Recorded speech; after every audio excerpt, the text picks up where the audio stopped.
Cool. So we'll start with some questions from me, and then feel free to just raise your hand. So I will, confess myself as a WebAssembly and the server skeptic. So I was looking through the talk, trying to understand, specifically as a Rust developer, what value do I get from deploying WebAssembly? So we have talked about beam packing, you've talked about efficiency. A lot of these things are, especially cold starts, are interesting for interpreted languages, or at least traditionally have been associated with Python, Java, JavaScript. What's the value proposition for a Rust backend engineer? Boy, there's a lot to say about that. Where do I start? Let's start with cold start, since you brought that up specifically. If you're running one server where that server can just be listening all the time and you're just sitting there listening, then yes, cold start is not a problem. So what we're talking about when we mention cold starts is more of this serverless style paradigm where you have sort of a whole pool of different web servers, you have a whole pool of applications that are sort of out there in the ether, and they're just waiting to be invoked with input. If you want to run that in some way, you don't do that by having a whole bunch of web servers sitting there, because if you do, then that's not serverless, that's just web servers. You're running at 100% capacity all of the time. If you want to run in a more serverless style, that paradigm is, I have nothing until I need it. So the input comes in, I start something up, it handles the request, and then I shut it down. That's the serverless style paradigm. And sure, interpreted languages pay an extra cost on top of that to start up their own virtual machines, like a JavaScript VM. But even for a language like Rust that runs natively, you still have to pay the cost of starting up the compute that will actually run your code. So a long time ago, that might have been a full virtual machine that would start up. And again, that takes sometimes order of minutes to start up. Nowadays, you might want to start up a container or something like that, but that's still several seconds that you have to spend booting up the container and waiting for it to be ready before it can handle the thing. Whereas with WebAssembly, you're talking about a millisecond or less to do that. So when we say the serverless paradigm, when there is no load on your service, like let's imagine your customers are making 0 requests right now, you're literally running nothing, except for a small control plane that basically a front end that listens for, a load balancer. You have to run a load balancer. But as far as your business logic, what if that is running when you have no load? Nothing, not a single thing. And then when that load comes in, that instantly gets started up, runs through the logic, and then boots down. There's a whole bunch more to say about why that's also beneficial from a security perspective, but we can talk about that. Yeah, there's definitely security boundaries. Is that big of an order of magnitude? Is that difference that big, even if we consider micro VM, a la Firecracker, for example? Yes, yeah. So I think Firecracker you're talking about, again, on the order of hundreds of milliseconds then to start up. But with WebAssembly, you're even smaller than that. So on the order of microseconds or nanoseconds. So at the very top end, 1 millisecond. So if you take VM to container to micro VM to WebAssembly is sort of the progression in terms of size and overhead that you pay per invocation. Interesting. I'll get to the more spicy question. So obviously this is compelling, but the value proposition of a micro VM, even a Docker container to an extent, is that you take your application pretty much unchanged. You package it up in the package format of the day, the one that's in fashion, and you ship it over to a cloud provider, to an on-prem infrastructure, whatever that is. It looks like packaging up stuff for WASM requires a bit more transformation of what the application looks like. Is that going to be an issue? Yeah, so I think that's certainly true. Today, and we'll take Rust as an example right now, if your application wants to use sockets, TCP sockets right now, you cannot use the Rust standard library to do that, because the Rust standard library does not have support for WebAssembly sockets inside of it.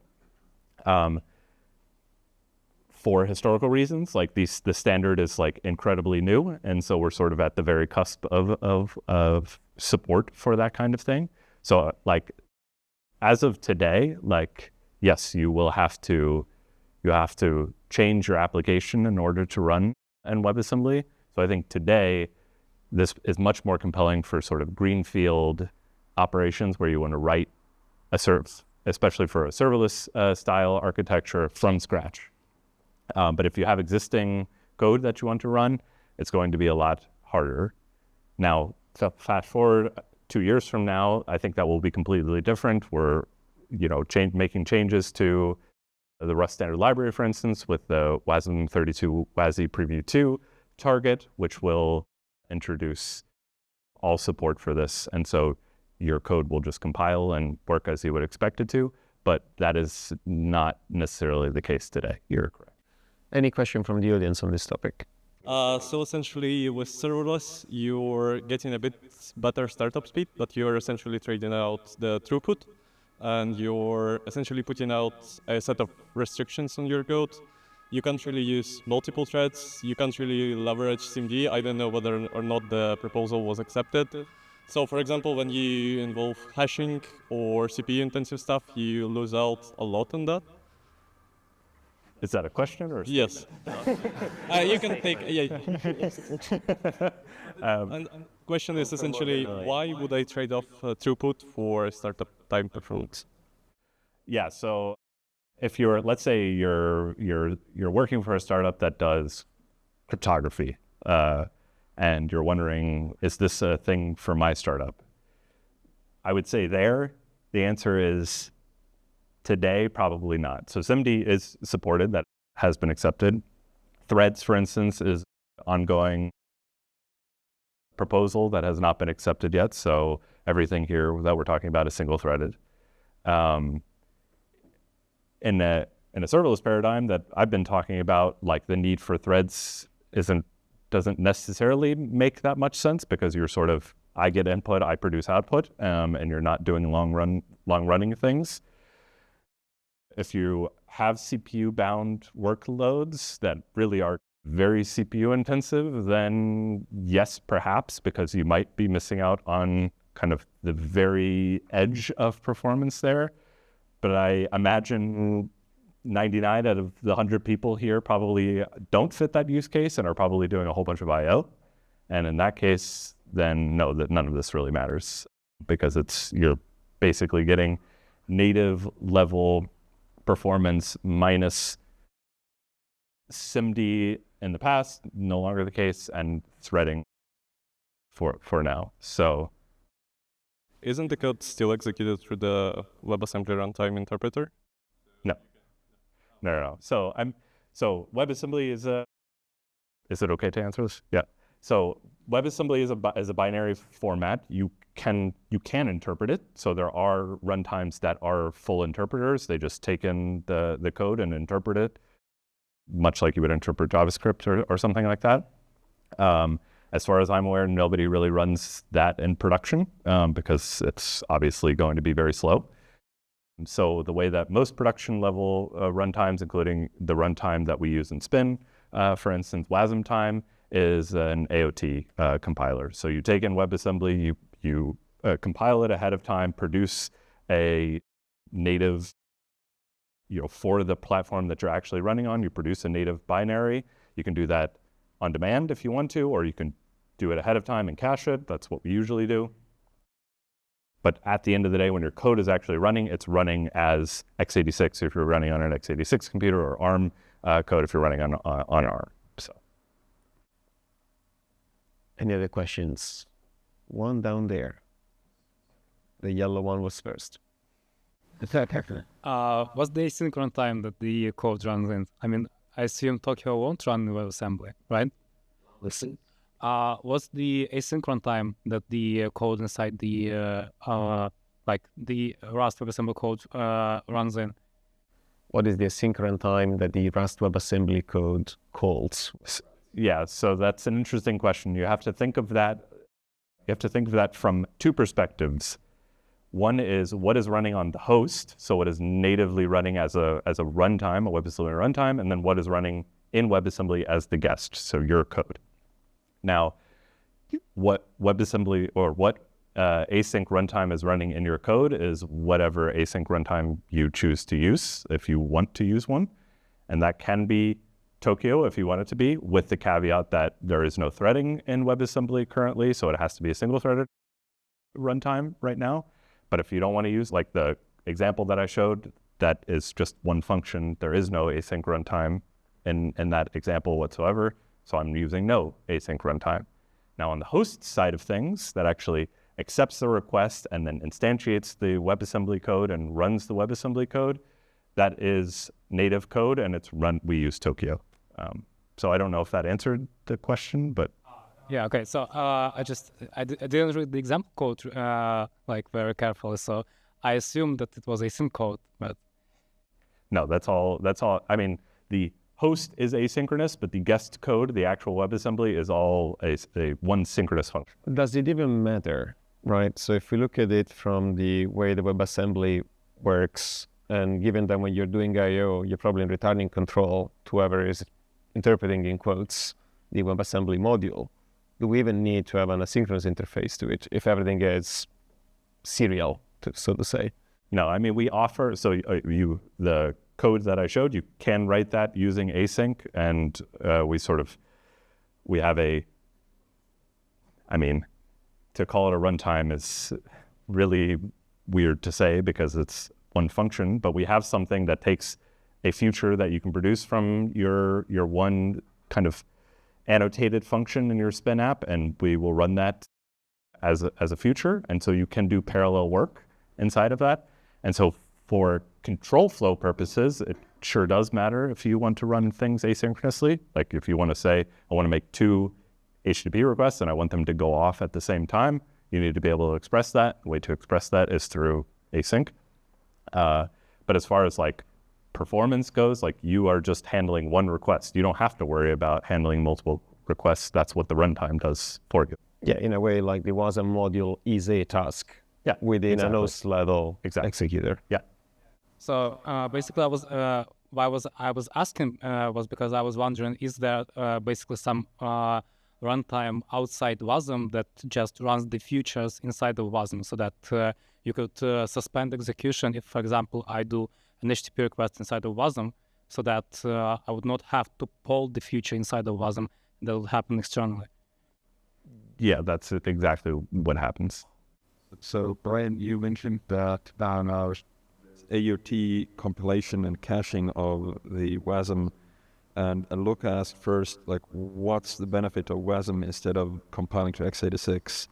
So if you like compile ahead of time to x86, there is like that level does some kind of security boundary, but how is that better than like from the developer compiling to x86 and then the runtime having something like seccomp to keep it like not doing any syscalls other than like whatever is actually allowed?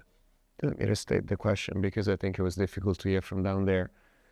What's the benefit of compiling to WebAssembly if then that WebAssembly module is going to be compiled again to x86 rather than compiling directly to x86 and using other kinds of security confinement measures such as seccomp?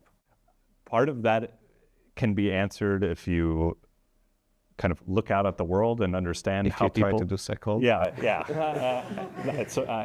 So the cheeky answer to that is, isn't it obvious? Like nobody can do security that way. Like nobody does and nobody can. The less cheeky answer to that is that, so sure, you are compiling the WebAssembly code into a native binary that gets run, but the WebAssembly sandbox doesn't evaporate with that. It still exists, right? And so, modulo bugs in how WASM time or whatever runtime you're using translates and by the way, WASM time uses crane lift for this, how the translation happens from WebAssembly to a native binary. There can be bugs in there. lots to talk about fuzzing and about formal verification there that happens. As long as that is correct, then you are guaranteed to know that your code never escapes the sandbox and cannot do anything unless you allow it to do it. And sort of instead of, so think of it this way. The security model that you have proposed there is, by default, my binary is allowed to do anything and everything, and I will come and try and lock it down. And the WebAssembly model instead is, my binary can do nothing by default, and I will allow it, I will open up little by little with what I want to allow it to do. And without going into much more technical detail, which I think will just take up a whole bunch of time, that's sort of the key to it, is you're starting from a place where the sandbox they're running in can literally do nothing other than spin the CPU. And you are then opening it up to be able to do things like open up files, open sockets, or even higher level things like make HTTP calls. And then there's also a difference in the way permissions are expressed. They operate at different levels of abstractions, which are easier to reason about if you're an application developer rather than a sysadmin. Yeah, for instance, the code that I showed talks to a key value store, and that the function that it called to actually get the value by a key is not some library code that also runs inside of WebAssembly. Like that, as soon as you call key value get, it leaves the sandbox right then. So that is the security boundary, and you can reason about that security boundary at the level of a key value store call, rather than I'm opening a socket on some port and I have no idea what that does, except if I look at the code very carefully and understand it and hope that some library code is not trying to circumvent that. That's not how WebAssembly works in the component model. Instead, it is the layer of abstraction that your security model has to deal with is at that high level of I'm making a call to a key value store. And that's also very powerful. It's also way cheaper to cross. Security boundary, and also if you were using seccomp, then you would need to build sockets to actually communicate. If you got like your trusted key value store code and the communication, you have to design a protocol, and you also waste a lot of time with us communicating through the kernel and so on, which all here you can have like probably kind of normal function calls, probably special, but yeah. Since we have Jonas with the mic, let's keep the mic to Jonas. So you went through the journey of optimizing the CI pipeline for what seems like a fairly large application, right? We're talking 250,000 lines of code, 37 crates, which is a lot. Have you come to regret some of the design decisions that you made at the beginning in the light of your now much deeper understanding of how compilation works? Like, would have you structured the workspace differently had you worried from the get-go about compilation speed? Which is a complaint I often hear from people, like, oh, if we had known about this, I would have done this other thing. So I would say you should structure your crates to your logical structure of application, where what makes sense and boundaries and compilation. I'm actually quite annoyed that this has a factor in your compilation times. And I mean, there is this effort with also parallelizing the front end. So, and we hope that this also brings more fruition over time. And I mean, I think that's also like a little bit of a problem of the Rust ecosystem at large, that it is very crate-centric in some respect. And like crates are thought as like the single libraries which are living quite in isolation, while we are building an application which builds a lot of these crates. And I think we should really use this interface of the crates to structure our applications. But just doing that to optimize your compile times, I think, is not the right way. And we're more happy if we wouldn't have to do that. And we are also mostly not doing that. It's more like we build something new, we extract it into a crate, and we also try to make our main crate smaller, but Yeah, I guess that's what I was referring to. Like, it's very common in some applications that start small and grow big, like kind of organically, to have modules as the unit of like logical abstraction. And then you kind of end up in the cargo situation where like your cargo timings are a ton of tiny, tiny, tiny things. And then it's like the monster crate. It takes 40 seconds and like it's not going to go parallel. And then, you know, you touch one file and everything grinds to a halt. But I agree with you in the sense that it's kind of sad that the crate is an overloaded kind of abstraction because the compilation unit, it has effects on the type system, like orphan rule and on the other consequences, especially inside workspaces. But it's the parallel front end, as you've seen, you know, spins up more CPU, but it doesn't go faster because it's actually very non-trivial to get that to go parallel.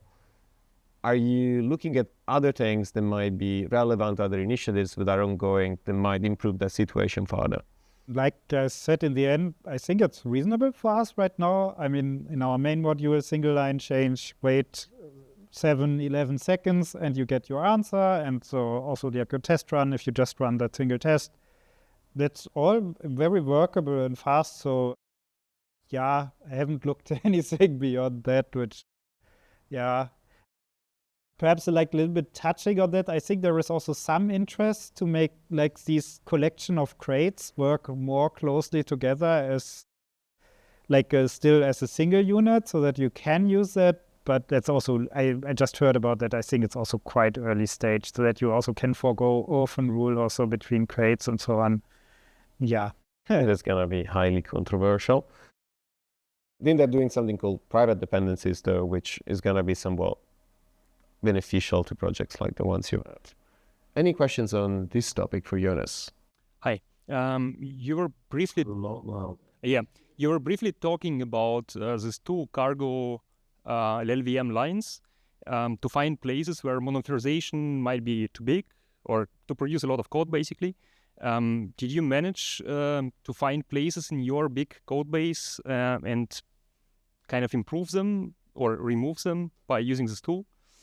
I just repeated. Yeah, did we find in our code base with LLVM lines any places which we could optimize based on that? We didn't do it systematically. So we had this one module, which I talked about it, which implements the window function, which creates a lot of duplication in its core algorithms. I'm also not 100% sure whether this is the best approach. If we build our whole system against that, we would be probably compiling for a lot longer time. And there we use the tool. I mean, you can do then tricks like you have like some very generic function in your code and you calling something which is less generic. And then you can basically have a function which has less generic parameters. And on the other hand, you can also say this is, there is this thing when you have like highly generic code.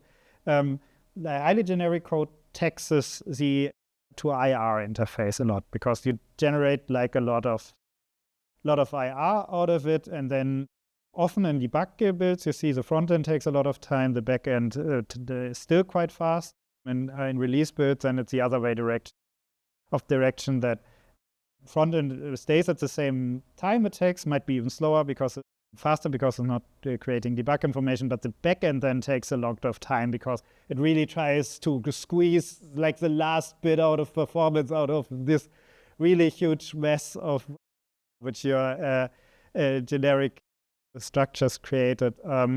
Yeah, so I think I would say we looked at the effect and discussed it a little bit, but because this particular model where we know that we have a lot of duplication, it was not in the focus of our performance. It was kind of an interesting exercise. You can do it.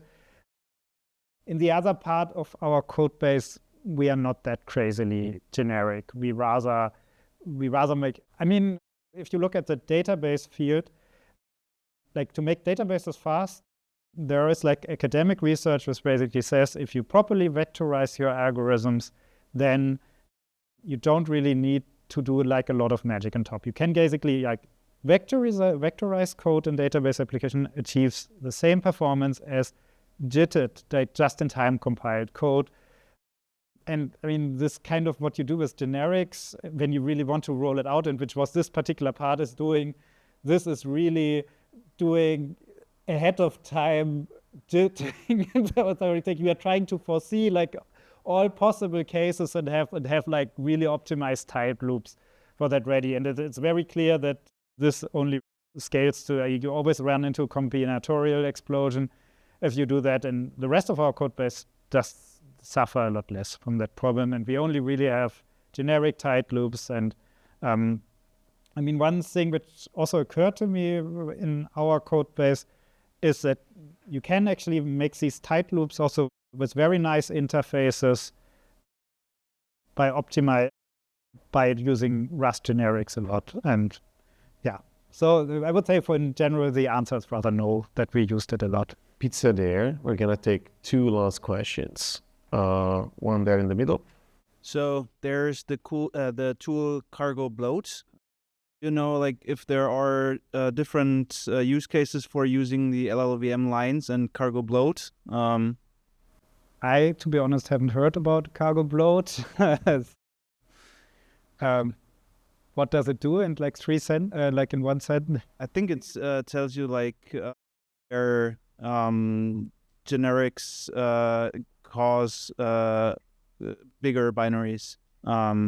So I wonder if the LLVM tool does more things and you find more interesting things, or yeah, I don't know. Might be operating a different levels of abstraction. I haven't checked cargo bloat, but I think LLVM operates at the interface between the front end and the back end. So the IR, the Rust outputs out. Cargo bloat might be operating at the final artifact, but I would have to go and check to be sure. It might be possible that if that's the case, it might be possible that some tools are better than others, because sometimes it can be the case that you compile some pathways in generic code, but then those get reshaken out in the binary. So that's true case of like absolutely, wasted work. Other times that might not be the case. There was another question. To briefly add to that, I mean, as far as I understand, it really looks at your output binary and looks which parts are creating what. IR is, of course, not like directly output code. So like LLVM, especially like, for instance, iterator adapters also, you will also have like a lot of IR spit out, which then really goes down to like really a few x86 instructions in the end. So I think LLVM lines, if you have a big number there, is that means basically Rust and LLVM have to talk a lot, and it is stressing LLVM for like Rust for a lot, and it is stressing LLVM. What is at the end, what comes out of that could be like everything and nothing. I can even take like an example from our code base, like from these 50 examples which we produce, some of them are not valid and they cannot show up, but to have like nice generic code, you still need to generate them. And you can also not like, if a the Rust front end doesn't do const evaluation. I mean, it does do it, but it doesn't act on it. It's like if I got an if const expression and there is a call in that, like Rust will still expand the whole generic tree beyond it. But so that means it will move that over into LLVM, and LLVM, like you said, with tree shaking, and so we'll realize, oh yeah, and because the LLVM will say, oh, you are doing if constant value. That does mean, yeah, this is never going to be called, and that whole tree will be removed. So you can have logical examples where you have a shitload of AR which ends up in nothing. So, yeah. I'm going to be fast. Have you looked into SC cache at all? No. I mean, I tried it out once, and I understand that SC cache is rather for if you want to do distributed builds on several machines, and also you want to move the cache artifact. I mean, I understand that you can use S3 also to pull them on, and I tried it. I think I tried it once, but I mean, I think for my case, when I tried it, it didn't really improve it. But it's very faint, and this was not part of the investigation I did here. That yeah. Like another bit more color on that on SC cache, and it's really specific to your CI provider. So the cost benefit of using something like SC cache, obviously compared to GitHub, overall caching, GitHub, you're caching your all artifact target directory, and then that can be busted if, for example, if log changes. The problem with SC cache is that depends on the bandwidth of your CI runner. Like if your CI runner is fast to download, then something like SC cache is actually very useful, because even if you change your cargo log, very often you manage to reuse some of the dependency tree. But if your CI runner is not very fast to download, especially because you're downloading a lot of objects on demand, then you spend more time downloading the stuff than you would have taken to build the stuff. So it's like, it really depends on where you're running your CI workloads. Like if you have self-hosted runners and the artifact cache is close, like for example, self-hosted runners run in AWS, the artifact cache is in S3, they're in the same region or in the same zone, that's gonna be great. You're doing that on Circle CI and your S3 cache is in another region, that's gonna be very, very slow. Local builds. It's a very fast wrapper, and it made my local builds much faster, at least. Cool, I guess that was all for tonight. Obviously, feel free to stay. There's stickers there, there's food down there. The speakers are gonna be here, they're not running away. So just grab them respectfully to ask further questions. Other than that, just round of applause for both of them.